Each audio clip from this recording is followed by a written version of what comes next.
তো এখন আমরা এইভাবে রেডি হয়ে গেছি, আর চশমা পরে নিয়েছি যাতে এত ধুলো আর পোকামাকড়ের জন্য। চলো চলো বসো মা।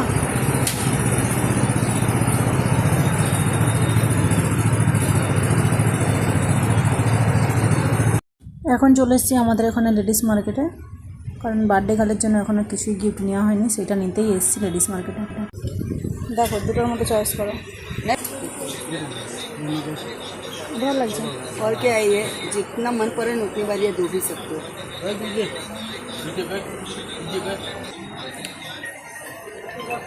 বাবা সিধা করে হবে। হ্যাঁ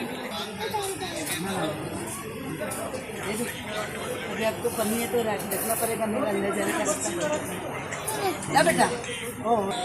কার জন্য নিয়েছো এটা? এই ব্যাগটা লাস্টে পছন্দ হয়েছে, তো এবারে যাওয়ার পালা। যেহেতু অনেকটাই রাস্তা যেতে হবে, অনেকটা এমনিতেই লেট হয়ে গেছে। আজকে যেহেতু সানডে মার্কেট, মানে রবিবারের বাজার, তো রাস্তাঘাট অনেকটাই ভিড়, সেই কারণে আরও একটু লেট হয়ে যাবে আর কি। তো চলো যাওয়া যাক।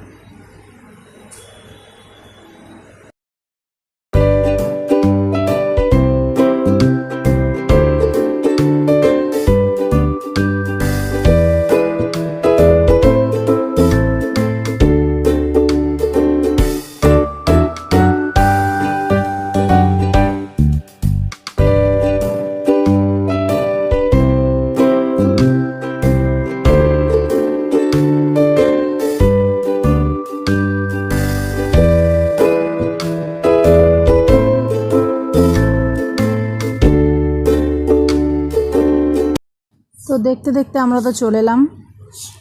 এইটা হচ্ছে বার্থডে গার্ল, যার বার্থডে আর কি। আর এখানে আমার সোনুর গিফট দিচ্ছে তার বোনকে। আর এসে শুনে কেক কাটিং হয়ে গেছে, তো সেইখানে তার একটু মনটা খারাপ হয়ে গেছে,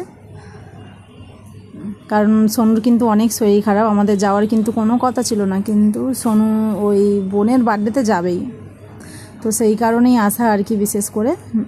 আর এইখানে যে বার্থডে গার্লের ব্যাগটা কেমন হয়েছে জানিও সবাই।